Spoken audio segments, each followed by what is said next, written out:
America লন্ডনে গেলে অনেক কোটি কোটিপতি মানুষ দেখা যায়, অনেক বড় লোক দেখা যায়, অনেক বড় বাড়ি, অনেক বড় গাড়ি দেখা যায়, কিন্তু সাধু দেখতে গেলে ভারতবর্ষে আসতে হয়। আমেরিকায় সাধু নেই, হ্যাঁ, লন্ডনে সাধু নেই। আমি যদিও জানি না বাস্তবের সঙ্গে কতখানি মিল আছে, তবে এইটুকুই বলবো, ভারতবর্ষ কেন এত শ্রেষ্ঠ জানেন? ভারতবর্ষের মায়েরা, ভারতবর্ষের নারী, ভারতবর্ষের মেয়েরা, ভারতবর্ষই হচ্ছে একমাত্র দেশ যেই দেশে একটি মেয়ে একটি স্বামীকে অবলম্বন করে জীবন কাটায়। পৃথিবীর কোন দেশে আপনি পাবেন না, কম করে দুটো, কম করে। এটি ভারতবর্ষ। এজন্যই তো ভারতবর্ষ সর্বশ্রেষ্ঠ, সনাতন ধর্ম সর্বশ্রেষ্ঠ। কেউ যদি উচ্চকুলে জন্মে কৃষ্ণ ভজন না করে, এতে তার পদোন্নতি নয়, তার পদস্খলন হবে। হ্যাঁ, ব্যাপারটা কিরকম? ব্যাপারটা এইরকম, মায়েরা রান্না করতে জানে অবশ্যই। আচ্ছা, রান্না করতে জানি বলে দিয়ে বাড়িতে যদি খাটে গিয়ে পাখা চালিয়ে ঘুমিয়ে থাকেন, রান্না হবে কি? হবে না। সবজি কাটাকুটো করতে হবে, চাল ডাল ধুতে হবে, পরিষ্কার করতে হবে, গ্যাসে গিয়ে বসাতে হবে, রান্না করতে হবে, তবে তো হবে। আপনি জানি বলে রান্না করবে কে? ঠিক তেমনি যারা ভগবানের নাম করেন, ভগবানকে ভালোবাসেন, সবসময়ের জন্য মনে রাখবেন, কোনোদিন কোনো অবস্থাতে নাম যেন ছাড়া না হয়। জীবনে যাই করুন, সব সময় মনে নাম করতে থাকবেন। খেতে বসে করবেন, ঘুমোতে গিয়ে করবেন, বাথরুমে স্নান করতে গিয়ে করবেন, বাজার করতে গিয়ে করবেন, অফিসে ডিউটি করতে গিয়ে করবেন, মাঠে কোদাল চলতে চলতে নাম করবেন। নাম যেন বন্ধ না হয়। বিয়ে বাড়িতে গিয়ে করুন, শ্রাদ্ধ বাড়িতে গিয়ে করুন, অন্নপ্রাশন বাড়িতে গিয়ে করুন, নাম করুন। কেন জানেন? নাম এমন ভাবে করবেন, আপনি নাম ছেড়ে দিলেও নাম যেন আপনাকে ছেড়ে না যায়। হরি বল, হরি বল। কেন? যেদিন আমি মরে যাব, হ্যাঁ, কিছুই তো দেবে না। দেবে দেবে দেবে, না বলবো না। আমার বাড়ির লোক এত খারাপ না, হ্যাঁ, যদিও ছেলে মেয়ে হয় নাই, তবে ওরা তো খারাপ হবে না আমি জানি। দেবে। কোনটা দেবে? এই যে জামা কাপড়গুলো, এগুলো পরে তো গান গাইতাম, বলতো বাবা তো মরে গেল, এগুলো দিয়ে দে। মরার ছোঁয়া আছে, এগুলো দিয়ে। যে খাটটায় শুয়ে মরেছে, ওই বিছানা পত্রগুলো, লেপটেপ গুলো, ওগুলো দিয়ে দেবে। পালঙ্কটা দেবে না। ওটা শাল কাঠের ঠাকুর মশাইকে ডাকবে, একটু গঙ্গা জল শুদ্ধ হয়ে যায়, ওটা থাক, ওটা দরকার, ওতে দোষ হয় না। এইবারে পাড়ার লোকে এসছে, তারা বলছে আজকালে যে গোপাল কৃষ্ণ পাল যে সোনার আংটিগুলো পরতো, বলে ওগুলো থাক, সোনায় আবার দোষ হয় নাকি? দাও, খুলে দাও। আমার তৈরি করা টিভি ফ্রিজ, বলে ওগুলো থাক, টিভি ফ্রিজ আলমারি ওগুলো থাক। সবকিছু খালি হাতে করে পাঠাবে। একদম খালি হাতে বলা ভুল হবে, একটা মাটির কলসি দেবে। কারণ যদি জল তেষ্টা পায়, আগুনের তাপ লাগবে তো গায়ে। তো এখন দুই ছেলে মিলে ঠিক করলো, বাপ তো বুড়ো হয়ে মরেছে, উঠে বসে জল খেলে লোক যদি আবার ভূত ভাবে, যাতে শুয়ে শুয়ে খেতে পারে, একটা কলসিতে ফুটো করে দিলে কেমন হয়? জলটা চুরচুর করে পড়বে। ফুটো কলসি নিয়ে ঘরে দেখেন না, হ্যাঁ, ও শুয়ে শুয়ে জল খাবার কায়দা। উঠে বসার দরকার নেই, শুয়ে শুয়েই খাক। বিরাট দিয়েছে। যে সংসারের জন্য এত কিছু করলেন, সেই সংসার আপনাকে ফুটো মাটির কলসি দিচ্ছে, এ কি কম বড় কথা? হ্যাঁ, বিরাট ব্যাপার। মানুষ তো মরে যাওয়ার পরে অঞ্চলে যেতে হয়, একটা ডেথ সার্টিফিকেট লিখে দেয় সরকার, বলে মরেছে। আমি তো বেঁচে থাকতে থাকতে অনেকগুলো কিনে রেখেছি। এলআইসির কথা বলছি, বেঁচে থাকলে 20 লাখ, মরে গেলে 40। যেদিন থেকে আমার গিন্নি জানতে পেরেছে যে আমার স্বামী এলআইসি করেছে, ও ঠাকুরকে একটা করে ফুল বেশি দেয়। ওই লাস্টের ফুলটা ঠাকুরকে চরণে দেয়, ওই একটা প্রার্থনাই করে, আমার স্বামীকে তুলে নাও। হরি বল, হরি বল। কেন? বলে গোপাল কৃষ্ণ পাল যদি চলেও যায়, ওরও অনেক পাওয়া যাবে, টাকা তো পাওয়া যাবে না। ও নমিনি তো, ওর ভয় বেশি, টাকা যদি মার যায়। আমিও মনে মনে ভাবি, আমি পয়সা দিয়ে মরণ কিনলুম, কি জিনিস। মনে রাখবেন, প্রত্যেকটি মানুষ যারা বসে আছি, আমরা, আপনারা বসে আছেন এই স্থানে, সব সময়ের জন্য আমাদের জীবনে করণীয় অনেক কিছু ছিল, কিন্তু আমরা করে উঠতে পারিনি। ভক্তমণ্ডলী, ভক্তিমতী মায়েরা আছেন, সকলে গান শুনেছেন তো, আমি মানুষ চেয়েও করেছিলাম ভুল, আমি মানুষ চেয়েও করেছিলাম ভুল, তুমি ছিলে শুধু রং করা পুতুল, আমার ভুল ভাঙাতে মনের ওপর পর্দা দিলে টেনে, আমি দুঃখ পেলে খুশি হলাম জেনে, আমি দুঃখ পেলে খুশি হলাম জেনে।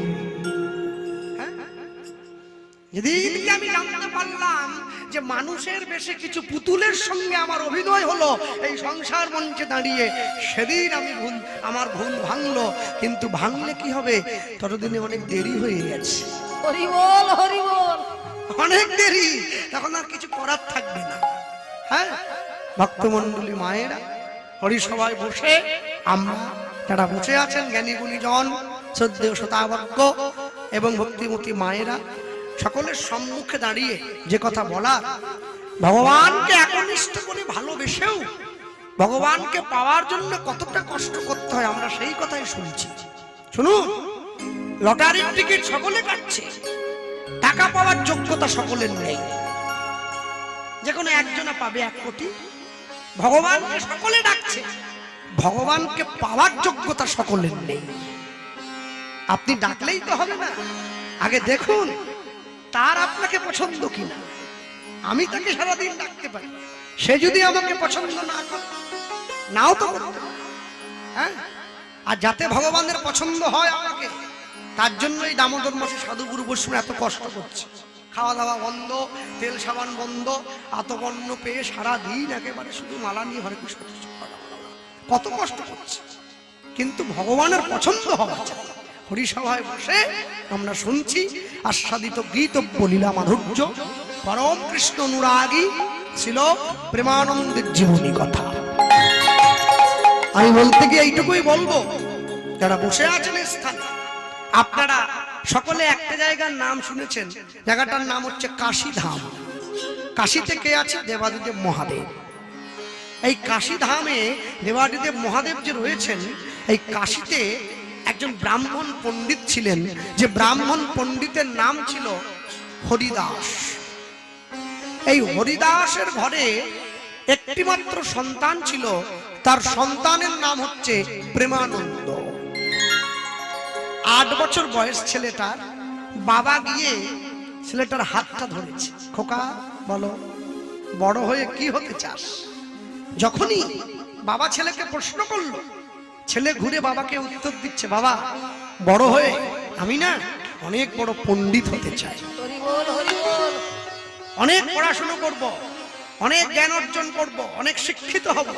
হ্যাঁ, বাহ ভালো। তা বাবা, পণ্ডিত হওয়া বললেই তো হওয়া নয়, পণ্ডিত হতে গেলে গুরুদেবের আশ্রমে থেকে লেখাপড়া শিখতে হবে।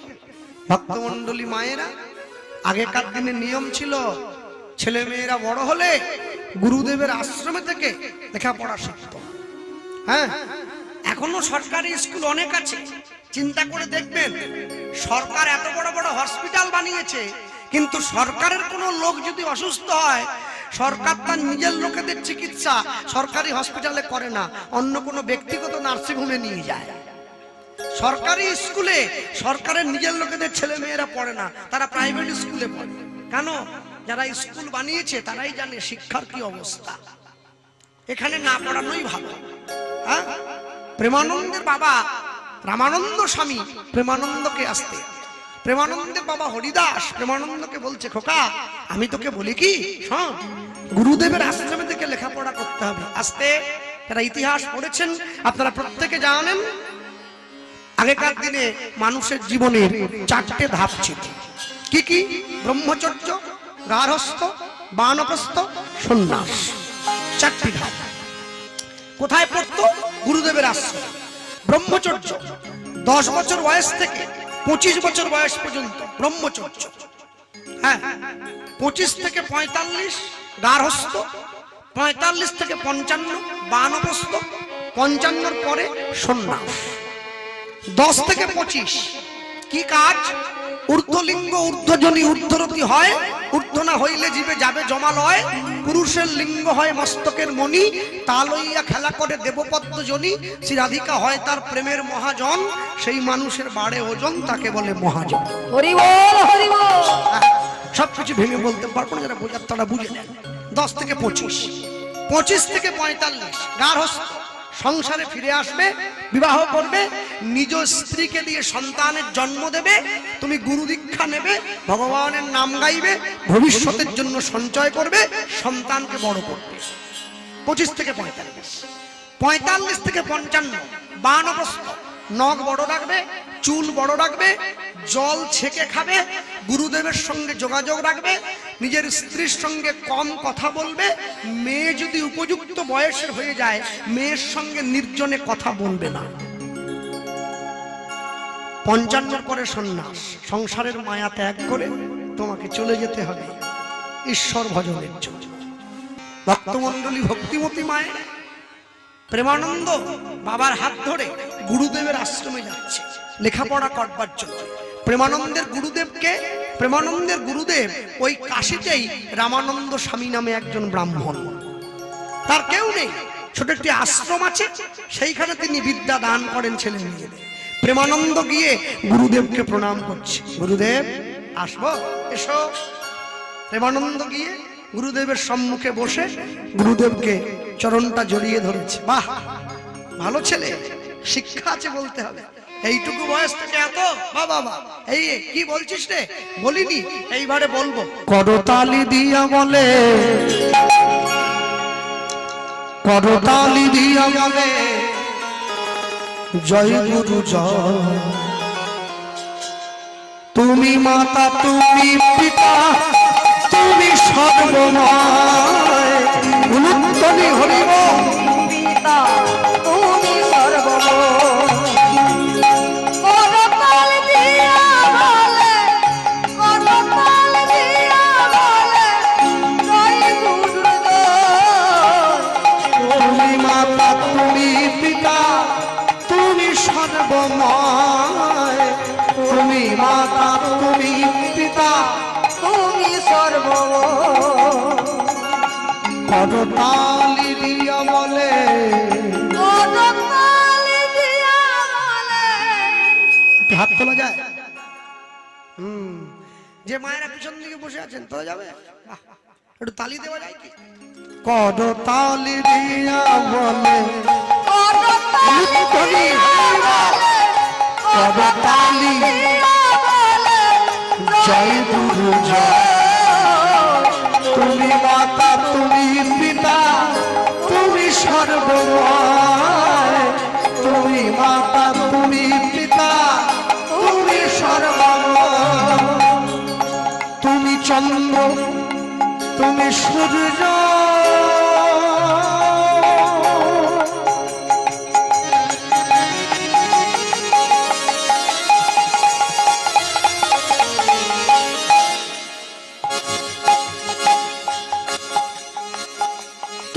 জগৎময়। গুরুদেব তুমি জগৎময়।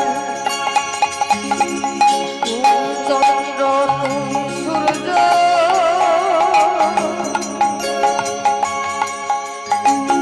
তুমি জগন্ময়।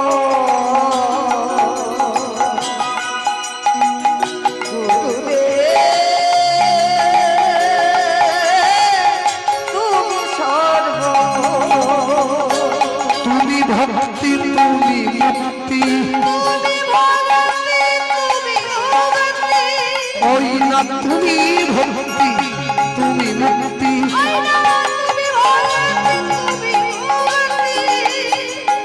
তুমি সর্বময়। তুমি মাতা, তুমি পিতা, তুমি সর্বময়। হরিবল।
মহেশ্বর গুরুরেব পরম ব্রহ্ম পরম ব্রহ্ম তস্मै শ্রী গুরবে নমঃ।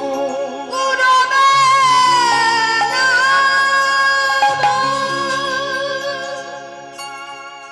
ভক্তমণ্ডলী মায়েরা, জগতের যত দেব দেবী আছে সবাইকে প্রণাম করবেন ডান দিক থেকে, ভগবানকে প্রণাম করবেন বাম দিক থেকে, সাধু গুরু বৈষ্ণবকে প্রণাম করবেন সামনে থেকে।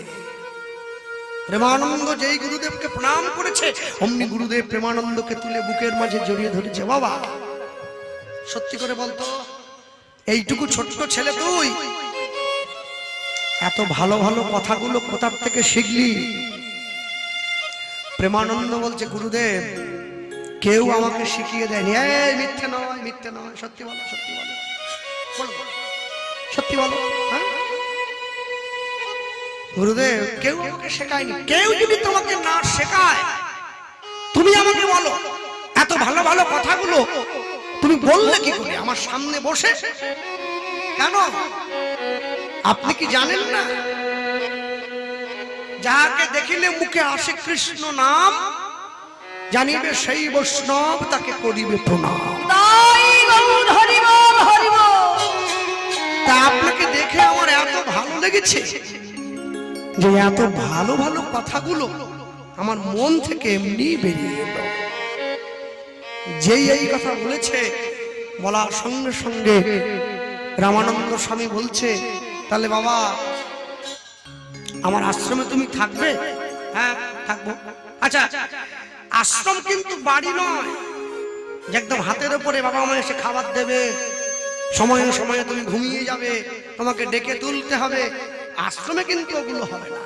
আগে গুরুদেব আশ্রমের নিয়মটা আমার একটু বলুন। নিয়ম কিচ্ছু নয়, আশ্রমে আমি তোমাদের যেইভাবে বলবো তোমাদেরকে সেইভাবে সারাদিন চলাফেরা করতে হবে। বাহ! আর শোনো, আশ্রমে থাকতে গেলে কিন্তু কাজ করতে হবে। কি কাজ? প্রেমানন্দ বলছে, গুরুদেব বলছেন তুই কি কাজ পারবি আগে বলুন না। আমি ফুল তুলতে পারি, আমি মালা গাঁথতে পারি, আমি ঠাকুরকে সাজিয়ে দিতে পারি, আমি ভগবানের মন্দিরটা একদম ঝেঁটা দিয়ে নেতা দিয়ে পরিষ্কার করতে পারি, আমি বাসন মাজতে পারি। বলুন কি করতে হবে?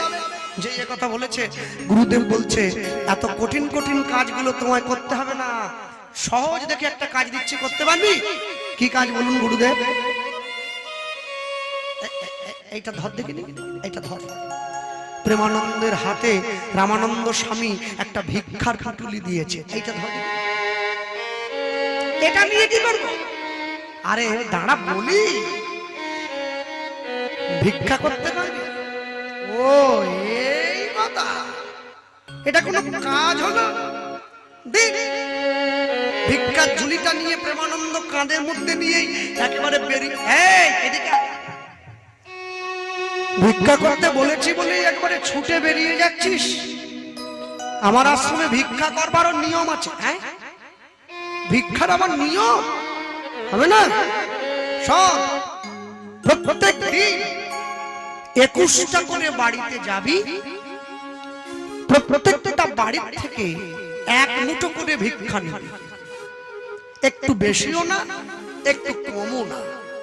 এই 21টা বাড়ির থেকে 21 মুঠো ভিক্ষা করে এনে তুই আমায় দিবি, আমি রান্না করে ভগবানকে সেবা দেব, আমরা গুরু শিষ্য দুইজনে মিলে প্রসাদ খাবো। মনে রাখবে, যারা প্রকৃত সাধু হয়েছে, গেরুয়া পোশাক পরে, বড় দাঁড়ি আছে, বড় জটা আছে, মঠে মন্দিরে আছেন, প্রকৃত সাধু কোনোদিন 5 বাড়ির বেশি ভিক্ষে করেন না, পাক আর না পাক। মঠে মন্দিরের প্রকৃত বাবাজি সন্ন্যাসী বৈষ্ণব হয়েছেন যারা, ডোর কপিন বহির্বাস করেন, মাথা নেড়া, মাথায় একটা শিখা আছে, জানবেন প্রকৃত বৈষ্ণব কোনোদিন 11টা বাড়ির বেশি ভিক্ষে করেন না, পাক আর না পাক।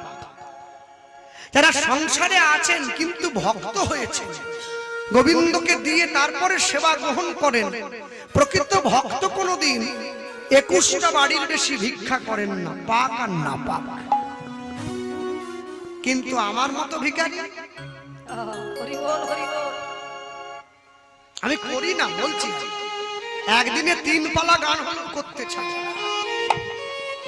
সকালে কাবলে, বিকেলে মায়াপুর, আর রাত্রিতে হাটি কোটাল পাড়া, ডেলি 3টে করে। ভগবান বলছে তুই করছিস, 2 সিজন হবে, 3 সিজন হবে, তারপর তো ব্যবস্থা আমি করব। কোথা শুনেছি নাকি মেদিনীপুর থেকে ভেলোরটা কাছে হয়, ভেলুরে একটা সিট বুকিং করব, গলা বন্ধ হয়ে যাবে। যা টাকা রোজগার করছিলি বস্তায় ভরে ডাক্তারকে দিয়ে দিতে হবে। লোভে পাপ, পাপে মৃত্যু। যে লোকটার 500 সুগার আছে না, ওই লোকটা মিষ্টির দোকান দেখলে শুধু টানা হয়ে চলে যাবে। কি আবার আপনি যাচ্ছেন কেন? এই যে